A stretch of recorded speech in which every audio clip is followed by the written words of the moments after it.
Takumi is unexpectedly summoned to another world, finding himself standing before the goddess Nolan. However, the first thing she does is apologize sincerely, explaining that it was all a huge mistake. When the summoning spell is cast, it randomly selects individuals from Earth to become heroes in the new world. Takumi's life had been going well, and he was never meant to be summoned, but an error during the spell dragged him here along with the others. The mistake is blamed on the Holy Sidonia Empire, who recklessly activated the forbidden summoning spell. Because of this, Takumi was not sent to Sidonia like the other heroes, but instead to Nolan. Takumi asks Nolan if she can send him back to Earth, given that he was brought here by mistake. Unfortunately, Nolan explains that she cannot. Out of frustration over Sidonia's actions, Nolan had erased the summoning spell from the world's magic laws, making it impossible for anyone to move between worlds anymore. Worse yet, Takumi's original body had perished in the process, leaving him as a disembodied spirit. Panicking at the realization that he's a ghost, Takumi is reassured by Nolan that she has a plan. While she can't send him back, she can give him a new body and allow him to become a citizen of this world. As an apology, Nolan also offers him her blessing to make his new life easier. Takumi, with little choice, agrees to be reborn in this world,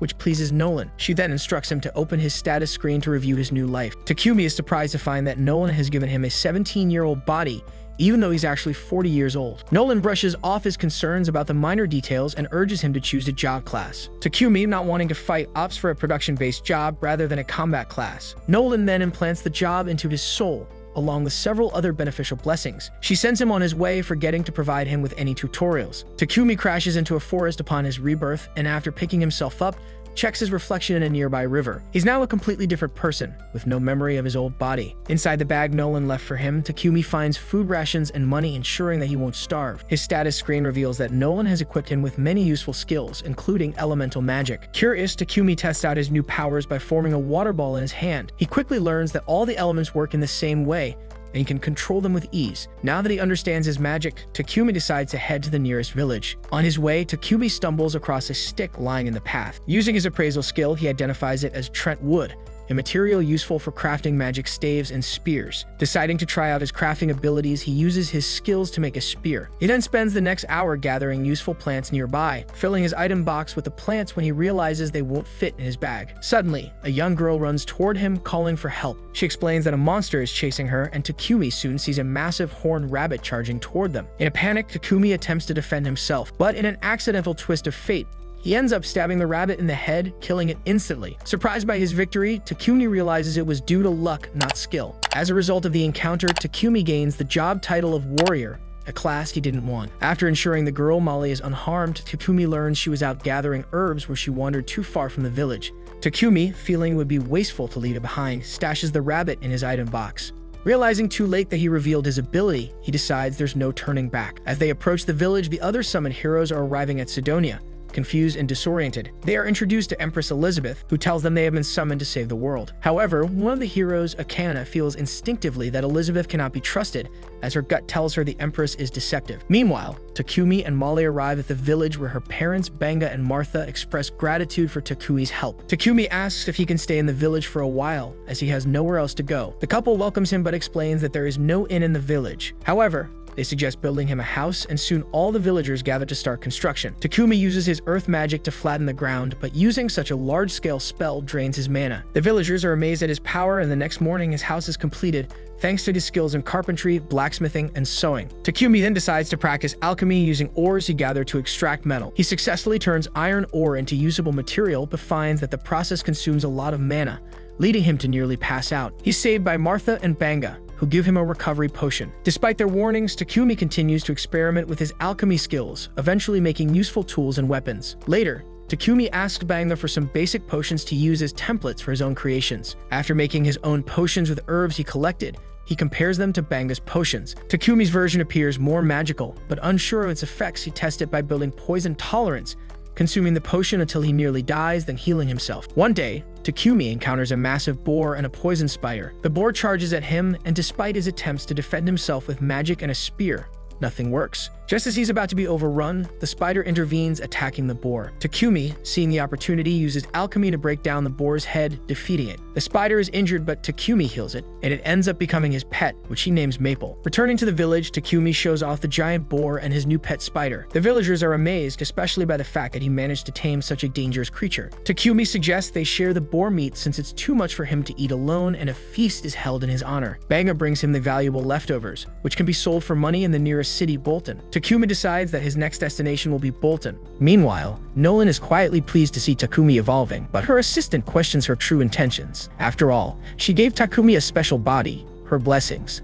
and, most importantly, sent him 1 year into the past, before the Sidonia Empire activated its spell. Yet Nolan simply notes that there wasn't any specific reason. The next morning, Takumi wakes up to find himself trapped in a web. He tells Maple, the spider girl, to apologize, but she says she's lonely because he's always busy with work. Feeling guilty, Takumi decides to take a break and spend some time playing with her. However, they're interrupted by Martha, who's stunned by the sight. He quickly reassures her that Maple wasn't trying to eat him, but Martha is more interested in the spider silk. We learn that spider silk is incredibly rare and is typically used to make clothes for nobles. Martha needs Maple to spin a more elastic version of the silk, and although Takumi doubts she'll cooperate, Maple surprises them by doing exactly what Martha asked. Takumi reminds Maple of their promise to play together, but she declines, saying she's now busy, so he heads off to complete his own tasks. It's been a month since he arrived in the village, and although he's grown close to everyone, he knows it's time to move to a bigger city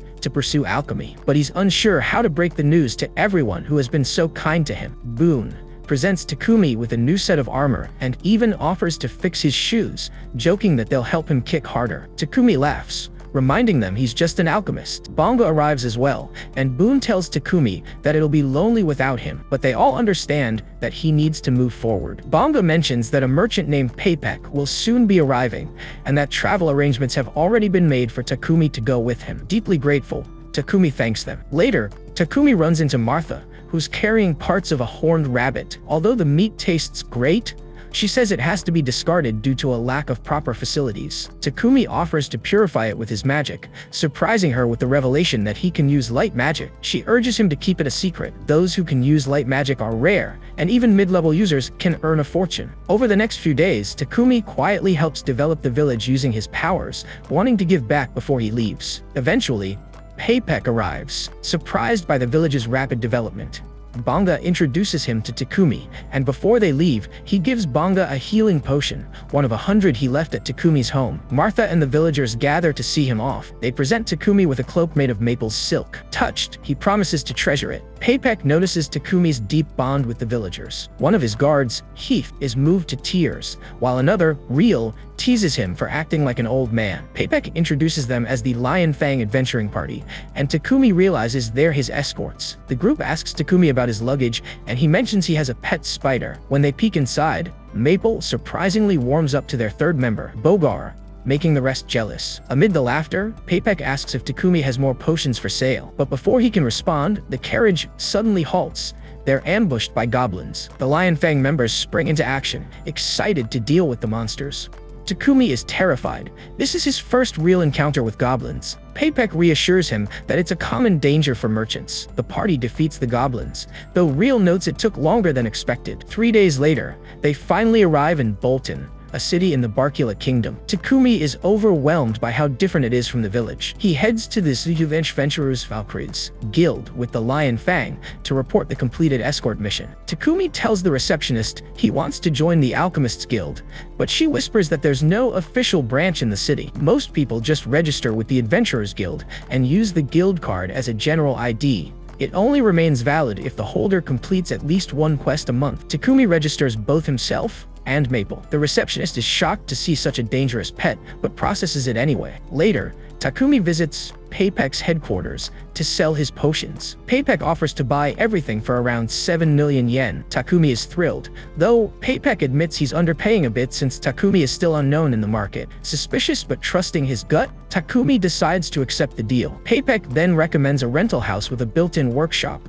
perfect for an alchemist. Takumi is surprised when they reach the place. It's a mansion. He jokes that it must be haunted, but Thomas, Paypek's assistant, assures him it's not. While exploring the city, Takumi smells a horrible stench. Thomas explains that nobles use ancient magical purifiers from dungeons to manage sewage, but commoners can't afford them. Occasionally, priests are hired to clean it, but mostly people just endure the smell. The next day, Takumi moves into his mansion and gets to work building a toilet. Using materials from Papek's company and his magic, he successfully purifies the waste system, leveling up both his alchemy and light magic in the process. Exhausted, he drinks a potion to recover. Just then, he hears a scream. Papek has been caught in Maple's web, but to everyone's surprise, Papek finds it cozy rather than threatening. Takumi still apologizes, and Papek shrugs it off. He's far more interested in the toilet, amazed by its cleanliness and functionality. He asks Takumi if he can use light magic. Remembering Martha's warning, Takumi begs him to keep it a secret. Papek agrees, under one condition.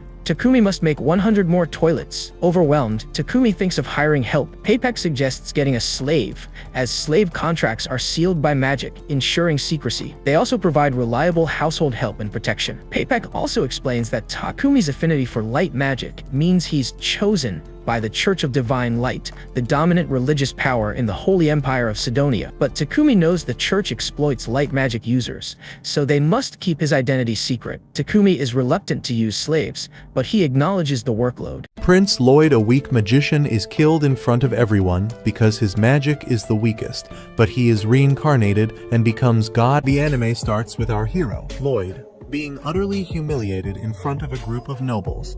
They laugh hysterically as he's forced to cast a spell before meeting his doom.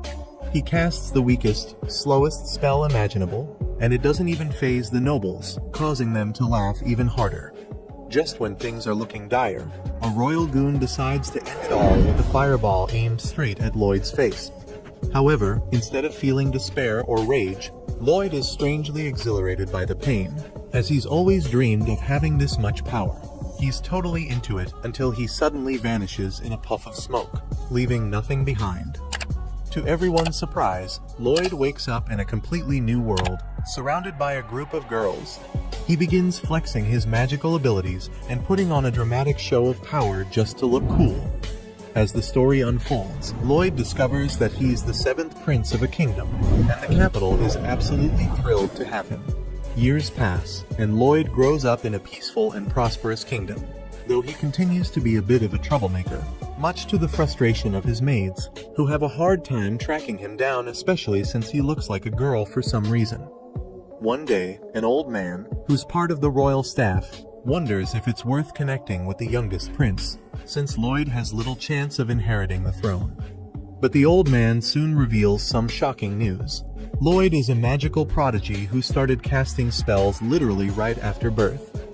In fact, he even refused to nurse from his mother, showing just how much of a gentleman he is. Oh, and he launched a fireball the moment he was born, earning him the title of the Father of Sorcery. However, there's a twist. Lloyd is actually just a regular guy from his past life who's been reborn as the 7th prince. Now, in this new life, he's on a quest to gather more magical knowledge. One day, while browsing through a poisonous spellbook, his maid wife Silpha, who's not just a maid, but also a badass swordsmanship instructor, finds him and snatches the book away. Silpha has been teaching him how to fight with a sword, and to everyone's shock, Lloyd is already keeping up with her. Despite his progress, Lloyd dismisses it as a waste of time, since he has little chance of becoming king. However, Silpha insists that a royal should be skilled with a sword, too. Trying to show off, Lloyd performs a move that impresses Silpha, but secretly, he's using cheat-level control magic to direct her attacks. Being the skilled sword fighter that she is, Silpha immediately notices something's off and beats him with a flawless move. She's impressed that Lloyd is using 2 spells at once, a feat even experienced mages struggle with. Though Lloyd isn't about to admit, he's actually using 4 spells. Later, while taking a bath, Lloyd's 2 personal maids inform him about the Forbidden Library, where a demon named Grimoire is sealed in a book. Lloyd is instantly excited about the idea of forbidden magic, and that night, he sneaks out using his invisibility spell to avoid the guards. The library door is sealed by the 10 most powerful mages, but Lloyd opens it effortlessly, as if it were a child's toy. Once inside, he dives headfirst into the magical world of books. But then, surprised, the demon Grimoire awakens and tries to intimidate him. The demon offers Lloyd gold in exchange for freeing him, but Lloyd dismisses the offer, saying he's seen better gold at a dollar store. Grimoire sweetens the deal by offering ancient magic knowledge, and Lloyd eagerly accepts. After unsealing the demon with his magic key, Grimoire immediately tries to attack, but Lloyd already has a barrier in place. Grimoire starts throwing fireballs, which excites Lloyd, even though one of them burns his finger because for him, pain equals progress. Lloyd begins synchronizing multiple spells, growing more and more hyped about learning new magic. Grimoire tries to escape, but Lloyd traps him with barriers everywhere. The demon is stuck, and Lloyd decides to end things by casting an annihilation spell. But somehow, Grimoire survives, since demons can't die from magic. Lloyd then restores the underground library in the blink of an eye, impressing Grimoire with his godlike power. Grimoire, now seeing the potential in Lloyd, decides to join his squad. But since his appearance is too menacing, he transforms into a cute little goat to charm Lloyd. Lloyd, now with an adorable pet demon goat, agrees to let him stick around, but warns him not to mess with him. With a bottomless pit of mana at his disposal, Lloyd, Grimoire the demon goat, and an endless array of magical shenanigans set the stage for the kingdom to watch out. This kid is about to rewrite the rulebook on what it means to be a royal. He's kicked out of the hero's party for being useless, but it turns out he has SSS-ranked skills in everything except fighting. Kurt is a 15-year-old boy from a remote village hidden deep within the mountains, a place so isolated that no one has ever heard of it. Ever since childhood, he dreamt of becoming an adventurer. So, with hope in his heart, he traveled to the city and somehow managed to join an S-rank adventurer party. However, he was accepted only as their errand boy. While the other members of the party battled powerful monsters, Kurt was so weak that he would get knocked out before the fight even began. Despite this, he took great pride in being part of a party that the world hailed as heroes. That pride shattered one day when the party members told him he was fired. Kurt was stunned to hear the news and asked what he had done wrong. The party leader coldly replied that Kurt hadn't done anything, and that was the problem. According to the laws of the world, an adventurer party can only have 4 members. They needed to make room for a high-ranking mage who could actually contribute. Kurt begged to stay, but instead of compassion, he was kicked in the stomach and knocked unconscious. When he came to, he realized he was now living the cliché story of the loser thrown out of the hero's party. But instead of wallowing in misery, Kurt picked himself up and headed to the next city. He visited a temp agency to look for work. As soon as he entered, a bubbly receptionist greeted him and launched into an impromptu job interview. She was shocked to learn he had just been fired from the party that had recently been promoted to SS rank. Kurt became depressed while talking about it, but the receptionist tried to cheer him up, saying that working with an SS rank party would actually look impressive on his resume. She then took him for an aptitude test to check for hidden talents. Unfortunately, all his combat-oriented scores came back as G rank, which disheartened Kurt even further. The receptionist informed him that the specialist who tested non-combat skills wouldn't return until next week. When Kurt meekly admitted that he was flat broke, she took pity on him and offered him another shot. She pointed to a sandbag in the corner and asked him to lift it. As Kurt picked it up, he suddenly felt it sucking in his mana and becoming insanely heavy. The receptionist quickly told him to drop it. Realizing that he at least had decent strength and fitness, she suggested a job in construction work to earn some quick money. Grateful for the opportunity, Kurt accepted. At the construction site, a grumpy foreman glanced